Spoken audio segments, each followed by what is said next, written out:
નમસ્કાર મિત્રો. હું છું ડૉક્ટર મહેશ દાફડા. મિત્રો, એજ્યુકેશન ટચ નામની આપણી આ ઘર આંગણાની યુટ્યુબ ચેનલમાં આપ સૌ મિત્રોનું ફરી એકવાર હાર્દિક સ્વાગત કરું છું. મિત્રો, આ ચેનલ પર 1111 જેટલા અંગ્રેજી વ્યાકરણના વિડીયો અવેલેબલ છે. જે વિદ્યાર્થીઓ સ્પર્ધાત્મક પરીક્ષાની તૈયારી કરે છે એવા વિદ્યાર્થીઓ સુધી આ 1111 જેટલા અંગ્રેજી વ્યાકરણના વિડીયો પહોંચાડી આપ પણ એક યજ્ઞ કાર્યના સહભાગી બનશો એવી હું આપની પાસે અપેક્ષા રાખું છું. દોસ્તો, આ ઉપરાંત જે વિદ્યાર્થીઓ ધોરણ 9થી 12માં અભ્યાસ કરે છે એવા વિદ્યાર્થીઓ માટે પણ આ અંગ્રેજી વ્યાકરણના વિડીયો ખરેખર ખૂબ જ ઉપયોગી બની રહેશે. એટલા માટે 9થી 12માં અભ્યાસ કરતા વિદ્યાર્થીઓ સુધી પણ આ ચેનલ પહોંચાડી આપ એક યજ્ઞ કાર્યના સહભાગી બનશો એવી હું આપની પાસે અપેક્ષા રાખું છું.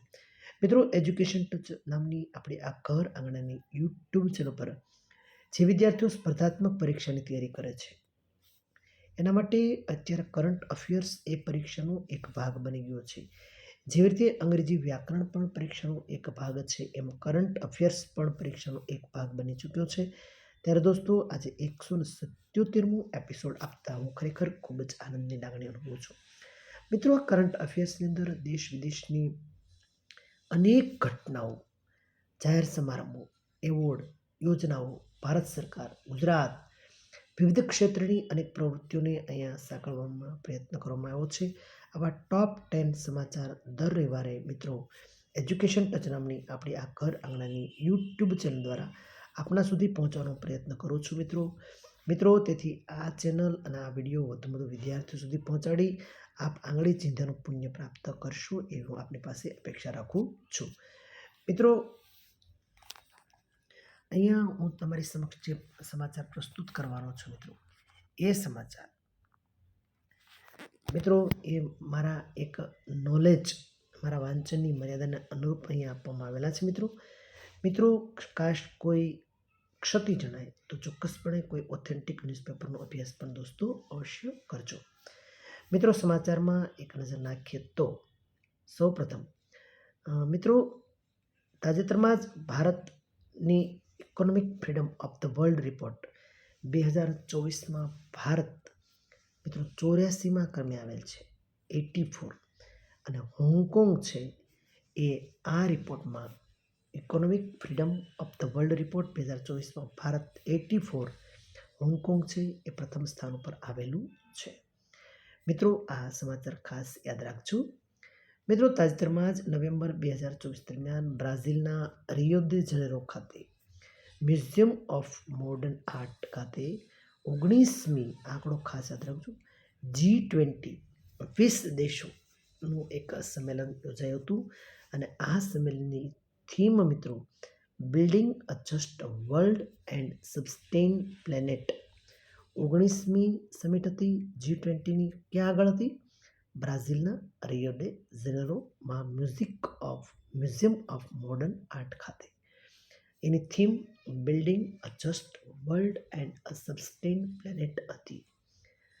મિત્રો, સમાચારના દોરમાં આપણે આગળ વધીશું તો તાજેતરમાં જ એશિયા પેસિફિક મંત્રી સ્તરીય પરિષદ 2024નું આયોજન ફિલિપાઇન્સ દેશ ખાતે કરવામાં આવ્યું હતું. એશિયા પેસિફિક મંત્રી સ્તરીય પરિષદ 2024નું આયોજન ક્યાં કરવામાં આવ્યું હતું એવો પ્રશ્ન પૂછાય તો ફિલિપાઇન્સ ખાતે આ આયોજન કરવામાં આવેલું હતું. મિત્રો, તાજેતરમાં જ ઇન્દિરા ગાંધી મેમોરિયલ ટ્રસ્ટ દ્વારા શાંતિ, નિઃશસ્ત્રીકરણ અને વિકાસ માટે ચીલેના મિશેલ બેચલેટને ઇન્દિરા ગાંધી શાંતિ પુરસ્કાર 2024થી સન્માનિત કરવામાં આવેલ છે. શાંતિ, નિઃશસ્ત્રીકરણ અને વિકાસ માટે ચીલેના મિશેલ બેચલેટને આ પુરસ્કાર એનાયત કરવામાં આવેલ છે. મિત્રો, તાજેતરમાં જ અમેરિકામાં association of Indian American minorities દ્વારા વડાપ્રધાન Shri Narendrabhai Modi doctor Martin Luther King junior global peace એવોર્ડથી આપણા વડાપ્રધાનશ્રીને સન્માનિત કરવામાં આવેલા છે. મિત્રો, તાજેતરમાં જ મસ્કતના ઓમાન ખાતે junior Asia cup 2024 junior Asia cup 2024નું આયોજન કરવામાં હતું, જેમાં ભારતે પાકિસ્તાનને હરાવી અને આ ખિતાબ પ્રાપ્ત કરી લીધો છે. જુનિયર એશિયા કપ 2024માં ભારતે પાકિસ્તાન પર વિજય પ્રાપ્ત કરેલો છે. મિત્રો, તાજેતરમાં જ એશિયન ડેવલપમેન્ટ બેંક ADBના 11મા અધ્યક્ષ તરીકે માસાતો કાંડાની નિમણૂક કરવામાં આવેલી છે. માસાતો કાંડાની નિમણૂક કરવામાં આવી છે, જે 11મા અધ્યક્ષ એશિયન ડેવલપમેન્ટ બેંકના 11મા અધ્યક્ષ છે. આંકડો પણ આપણે ખાસ યાદ રાખીશું. મિત્રો, તાજેતરમાં જ ભારત દ્વારા સહપ્રાયોજિત 21 ડિસેમ્બરને વર્લ્ડ મેડિટેશન ડે તરીકે જાહેર કરતા ઠરાવને યુનાઇટેડ નેશન્સ જનરલ એસેમ્બલીએ સર્વસંમતિથી સ્વીકાર કર્યો છે.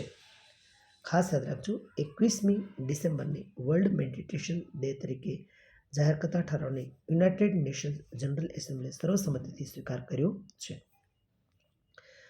મિત્રો, તાજેતરમાં જ પદ્મશ્રી એવોર્ડ વિજેતા જોરાવરસિંહ જાદવના લોકકલા સંગ્રહાલય વિરાસતનું મુખ્યમંત્રી શ્રી ભૂપેન્દ્રભાઈ પટેલ દ્વારા ધંધુકાના આકરુ ગામ ખાતે ઉદ્ઘાટન કરવામાં આવ્યું હતું.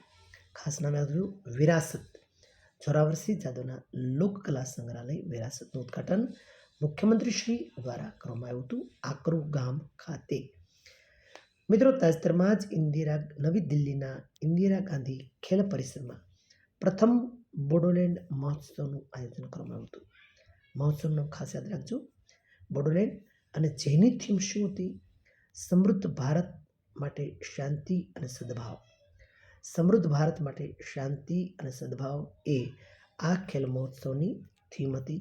ક્યાં આયોજન થયું હતું? દિલ્હીના ઇન્દિરા ગાંધી ખેલ પરિસરમાં આયોજન કરવામાં આવ્યું હતું. મિત્રો, આ સાથે સમાચારને પૂર્ણ વિરામ આપીએ છીએ. મિત્રો, ફરી એકવાર આપ સૌ દોસ્તોને ખાસ નમ્ર વિનંતી કે મિત્રો, એજ્યુકેશન ટચ નામની આપણી આ ઘર આંગણાની યુટ્યુબ ચેનલને વધુ સબસ્ક્રાઈબ કરશો અને આ વિડીયોને વધુ શેર કરશો, અને જે વિદ્યાર્થીઓ સ્પર્ધાત્મક પરીક્ષાની તૈયારી કરી રહ્યા છે એવા વિદ્યાર્થીઓ સુધી પહોંચાડી આપ પણ એક આ મંગલ કાર્યના સહભાગી બનશો તેવી હું આપની પાસે અપેક્ષા રાખું છું. આ સાથે સમાચારને વિરામ આપીએ છીએ. ફરી પાછા મળશું આવતા રવિવારે. ત્યાં સુધી ભારત માતા કી જય.